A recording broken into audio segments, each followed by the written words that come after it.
அவங்கள ஒரு 2 லைன் பாட சொல்லி நீங்க கேளுங்க. ம். அதுக்கப்புறம் யாராவது வேண்டாம் அப்படின்னு போவாங்களா அப்படி இப்படின்னு சொல்லிட்டு. ஸோ நான் கேட்டால் மட்டும் பாடவே மாட்டாங்க. ஒரு சனம் தூங்கிருச்சு, ஓத காத்தும் அடிச்சிருச்சு, பாவி மனோ தூங்கலை, அதுவும் ஏனோ புரியலை.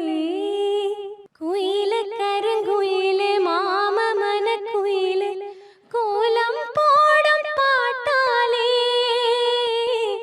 மயிலு இளமயிலு ஆசக்கவி குயிலு ராகம் பாடும் கேட்டாலே, செய்தி சொல்லும் பாட்டாலே,